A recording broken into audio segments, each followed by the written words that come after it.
Being an entrepreneur is hard work. It requires grit and perseverance. It will take dedication, sleepless nights, sweat, tears, some of your sanity, and a lot of failure. But it's also these challenges that make it so appealing to entrepreneurs. The high risk and high reward. Even with all the possible pain and uncertainty, entrepreneurs are pioneers carving something of their own from scratch, which could ultimately change the world. Every episode, we're in conversation with entrepreneurs, creators, innovators, and leaders. Pioneers who are pursuing their dream and paving the way towards the realization of ideas that all started with a spark. They're taking the leap towards making the most of their ideas. How did they start? Why did they start? And what keeps them going in moments of uncertainty? From SPRXS, this is SPRXS Innovation. Welcome to the very first SPRXS Innovation podcast. I have here with me Lucas Martin Calderon, who is co-founder of Oxyde Technologies, and Chris Phippen, who is CEO of Hatless Studios. Lucas, Chris, how are you both? Very good, thank you. Thank you for having me here. Doing very well, thank you, very well. So Chris and Lucas are in the very unique position of having their own companies whilst studying full-time at university. So, Chris, if you could potentially start just by briefly overviewing, you'll do a much better job than me, overviewing what you do at Hatless Studios. Yeah, sure. So effectively, Hatless Studios is a student software development team.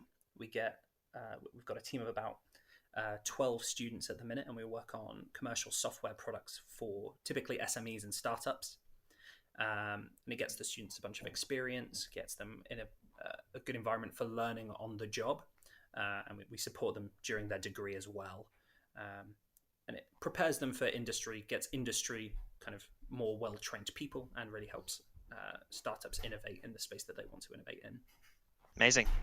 Very nice. And Lucas, could you tell us what you do at Oxyde Technologies?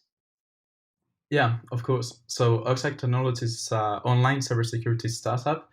We evaluate and assess how cyber secure the employees in a company are. So we do this by phishing, by spamming, creating a report, whitelisting different IPs, IP addresses. So at the end, we create a report and we educate people on how to avoid those attacks in the future. Very interesting. How did you guys come up with these ideas to start a business and to become an entrepreneur in the student space? What was it that sparked your imagination? Did you have experience as entrepreneurs before, or was it something that happened to you, Chris? Potentially, if you want to start. Yeah, I mean, I had zero entrepreneurial experience before starting this back in Oh, really? It was later last year. Yeah, it was last year that we really started, Wow. but we incorporated in March, had no experience whatsoever. And it was just me and a couple of friends working on some projects. And then we realized, hang on a minute, Exeter has this big market right now for exactly what we're trying to do. And we're in a good position. We're educated on the core skill set required. Yeah. And we've got some spare time. Oh, how things have changed. We may as well make the most of this, and started charging for it, and then it slowly grew, and then we realized, hang on, we're onto something. Yeah. And then incorporated, and here we are today. Wow. So it was literally just we have the resources, we can do this, we have the time, let's just go and do it, go get it. Yeah, basically. It was entirely, I won't say random, but it was this was not the outcome that we had originally planned. Yeah. But I'm happy it did that. I've met some really interesting people along the way. It's kind of grown into something that I'm very proud of, and that me and my team enjoy working on. So that's very good to hear. And Lucas, if you could briefly just sort of tell us how did you come up with the cybersecurity model? Was it did you experience a cybersecurity attack? Were you DDoS or something, and you thought I've got to put a stop to this? What was it? So I would say how the reason why I came up with the idea, it was a combination of reasons. I've always had a passion for technology, for cybersecurity. Before coming to Exeter, I was actually doing a bootcamp in web development. My teacher was actually a fan of cybersecurity. He was a guru in that field. and I was preparing. It was at the same time at which I was preparing OSCP exam, which is Offensive Security Certified Professional. Right. It was kind of I was playing around with tools, with operating systems to hack. I was practicing my programming skills too. So actually, I think that was the beginning of getting the idea of doing cybersecurity. I've always liked to in the intellectual sense, to break things and then to fix them. Yeah, so it's So you're a it's the right traditional tool. hacker, is that it? You like to test security of certain things? Yes, absolutely. I like testing things and evaluating how strong and how weak they could be. That weak link in a chain, definitely. Yeah. I was I'm also technology driven, so for sure, if I was going to start something, it would be technology. And after thinking about this idea of getting into the cybersecurity field, it doesn't matter how technology evolves, whether it will be AI the next big Yeah. thing. Well, it's already a big Yeah. thing.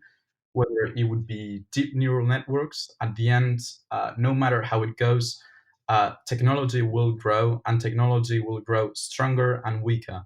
Therefore, cybersecurity is one of the things that is growing Yeah. exponentially That's very interesting, every actually, isn't single it? Because time. technologies do come and go, so to speak, or the big buzzwords we like to call them, of course, do come and go. But Absolutely. cybersecurity is going to be something that's consistent throughout the journey of ups and downs of different technologies. Yeah, I like Yeah, that. Very nice. So absolutely. And you're both doing running these businesses or starting up these companies whilst in full-time education at university. So what is it that gets you out of bed to not only go to a lecture and go to a seminar and do a piece of coursework, but also to in your off time or in the evenings, run a startup as well? What is it that keeps you going? Does the university provide you with a lot of support in that respect, or is it something that you guys are just go getting and passionate about what you're doing? Whoever wants to go first. I think part of the question is a bit of the wrong question, because neither myself nor Lucas have attended a great deal of lectures. that's right. Of So course. yeah, it's a prioritization problem Right. primarily. Lucas and I both already know quite a bit about computer science. I did it at A level. Lucas has been involved with it for years. I think the main thing for me, because there's only so much support that the university can give. Yeah, of course. Because at the end of the day, we still have to sit the exams, do the coursework, etc. What they are is lenient. Right. Okay. For me at least, they've been quite lenient in some of the slight delays in coursework and things Right. like that. I mean, it's a perfectly valid excuse, really. If you're training to be qualified in a certain field, and your excuse for not presenting a piece of work on time is that you are physically going out there and getting experience in that field, to the degree nobody really, I can imagine not many people else on the course are doing, seems like a pretty valid reason to me. So that's very interesting. Lucas, what about you? Well, for me, it's something very similar to Chris. However, I would like to add that motivation aspect of Yeah. things is, whenever you align with your own philosophy, your own way of doing things, then there is no way you can be stopped. That is because every day there are new challenges, new problems. The way it's actually kind of my routine too. I'm the president of the Entrepreneur Society in Exeter, which actually that lets me be in touch. That allows me to be in touch with a lot of networks, with the whole entrepreneurial movement going on.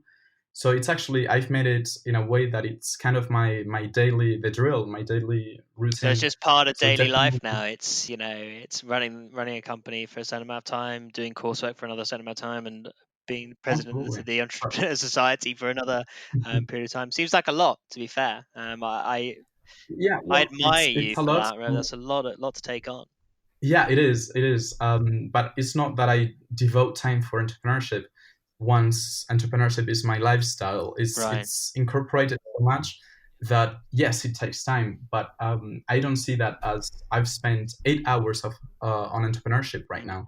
it is 24/7, Mm. and you get better at it. So it's a matter of efficiency. But yeah, it's actually it teaches you a lot. At this time in life, I'm very proud to be in the situation that Yeah. I'm in, because I'm learning not only technical but social and many more things at once that I wouldn't be able to do with my And that's degree. it's interesting what you just brought up there, actually. That transition of, because many moons ago, when I was in university, moving into the world of working, it was a bit of a transition from, like you say, I've got to devote time to do some coursework, or to do something that is for for university, and then I have my free time. But as that transition sort of slowly moves from one side of the spectrum to the other, where really you become incorporated in your daily life with whatever it is you're doing. If you're passionate about it, which you clearly are, it becomes a lot easier to do that type of thing. But that transition period,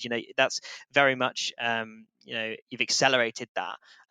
Did you have any sort of experience doing anything like starting up a company before you came to university, or were you always running projects on the side when you were younger, both of you? So I started programming when I was 15, 16, and programming is such a practical thing that I started right on with projects of my Right. own, projects with friends. I remember that only in the last year of school we did programming. So I was actually hanging out with those 3 year older people than I was, Right. trying to So you had a have head fun start on with the code. it. Absolutely, absolutely. So yes, it's I've been in the past. I freelanced quite a bit, doing software development, software engineering, cybersecurity too. Small, simple solutions. Now the startup. So Okay. it's really getting out in the world in order Yeah. to be a good programmer. Last weekend, for example, I was in Finland attending one of Europe's most prestigious brand of Oh yeah. hackathons, Junction, with almost 2,000 programmers, 2,000 hackers. So it was absolutely a good experience to see how the situation is, technical wise, in the world. So yeah, it's a quite active profession, definitely. What about you, Chris? Were you always a project guy when you were younger? Obsessed with certain things for a couple of years and then moving on to the next, or? It's a good question. I mean, I was I've gone through a couple of really big kind of character shifts throughout the little of my life that I've already experienced. Um, I used to just be very kind of purely. I like my maths. I like my Yeah. computers. That's Yeah. about it. And then I got this big kind of focus on people, and I realized, well, people are really interesting. Mm. I really like working with people and building with people. And I got to university and realized this is a great opportunity to experience some new Yeah. things and work with people. So built up a society at the end of my first year. Ran that during my second. I've always worked on. I like spinning a lot of plates, I think, is the Right. best Yeah. analogy. Of course. Um, so at the minute, there's the company, there's the Yeah. degree. And I also look after the whole college of engineering and maths, from a kind of a student representation Right. perspective. Right. So there's a lot of plates spinning right now. So I think Lucas is the same as well. He and I tend to meld quite well on the fact that we get that we're so Yeah. busy that sometimes just sitting down and ranting about how busy you are and how kind of Well, you just sometimes you need it. like taking a day off would be Yeah. nice, but it would just Yeah, build up the absolutely. plates even more. So would you say that Uh, that transition you're talking about there, Chris, of being focused very much on the maths and the computers, and then transitioning a bit to people and applying that what you've learned with the computers and the maths to relationships with people, was that something that happened before university, or was that something that happened at university at the start? I think it happened. It started to happen. There were kind of layers Right. to this, um, and it kind of started right at the end of secondary school. Throughout college, I realized actually kind of almost playing the role of the therapist for a lot of people and being that counselor Right. for people. I realized I really enjoyed that, and then I got to university, and then I kind of realized, oh, I can actually do Yeah. something with this now. This is for lack of a better phrase, a marketable skill. I can use this to bring people together. Um, Mm. So I'd say that started kind of end of last year. So it's a really recent thing. And And I'm sure Lucas will agree, is that the constant progression and driving yourself towards new things, I think, is the kind of hallmark of entrepreneurship, is that constant driving forward. And then as soon as I realized I can do that, I focused on. that's very interesting you bring up that concept of driving things forward, because sometimes, as you guys will know, there are things that will very much attempt to hinder you in that driving motivation and moving forward. So on that note, I've mentioned to you guys at university and doing a whole host of other projects on the side. So what have been some of the big challenges? Have there been any late night teary nights and such, or anything that's really stuck out to you as trying to hinder your progression on this journey? Yeah, well, definitely, I think it's something related to the social aspect of entrepreneurship. The computers always do the same thing, do what they're instructed to do. So I wouldn't have a sleepless night because of some computer science or technical issue. However, people, seem to know 100% of the reasoning Of process. course. I would say what you mentioned before, the teamwork in motivating people. When you're an entrepreneur at the beginning, you're dealing with people's emotions. You have to sell yourself. You have to convince others of your idea. So yeah, I would say that's one of the main challenges that I faced. Convincing some reputed institutions that if you change their way of thinking, it would be better for students, and things like that. So I would say those things were definitely a good challenge to take on. I'm definitely learned quite a bit on that respect. I reckon that kind of it's almost the meta problems that you have to worry about Really, more. as opposed to A lot of the actual practical problem in front of you, right? yeah, because a lot of the time it's not okay, what is this problem and how do I deal with it? It's like, how do I deal with the fact that I have problems in general? Yeah, Because that in itself is really worrisome, and it really comes down to, you have to drive into your own yeah, head. Um, things are rough right now, but they yeah, won't be, and this will be yeah. worth it. And I am working on something valuable, and you really have to drive that home. I cannot stress enough. Like I'm bordering on laughing at how just ridiculously important that is as a So that concept would to be me. your one. That Because would be your one big ticket of advice to any budding entrepreneurs out there in the student sphere, would it? make sure, if you think you've got a good idea, obviously don't ignore advice, but stick to it. And it gets really cheesy when you say, like, believe in yourself and whatever. It's more of a know that you are going to experience Yeah, problems. That there is sod all you can do about that. You have to figure out how you're going yeah. to deal with that. You need to learn what you're like in response to adversity and learn how to manage that. I know I get quite, like, I stress eat. That is my crux. Uh, uh, and I know I'll Yeah. do that, which is, and so it's something I have to manage Yeah, or grow someone into. said to me not too long ago recently, it's with regards to challenges and adversity, it really, you grow to, or you at least should try to grow to love failing, love failing, love adversity, and love challenges. Because if everything's smooth sailing, you're not going to learn much. It's only when you start failing all the time, or when you start failing on one persistent problem, or whatever that might be, whether that's relationships or the meta, or you're juggling all the plates that you've got currently spinning. But it's definitely those types of things that I think in the entrepreneur sphere, that help you grow and get better. I mean, I don't think there's anyone out there who's started a business or had a great idea that has just sailed smoothly through the whole thing. There's a culture element to it as well. Um, if you're working for an organization um, where failure implies kind of disciplinary action Mm, immediately, the amount of stress that places on employees is just unhealthy. So within Hatless, one of my biggest focuses has been making sure that like we have a what we call the newbie guide. So people join on. Here's a rundown of everything we do and what we're like, and have at it basically. And one of the key top headlines of that document is I don't know if swearing is permissible here, so I'll tone it down. It basically says crap happens. Yeah. That's okay, because having that ingrained in the culture of a company, like, yeah, stuff is going to go wrong. That's fine. Don't feel bad about it. Your teammates aren't going to judge you. Let's just focus on fixing it. That's really important, I think. Lucas, anything you wanted to add on? Yeah, well, definitely the culture. If you create a culture in which failing is not acceptable, that goes against entrepreneurship.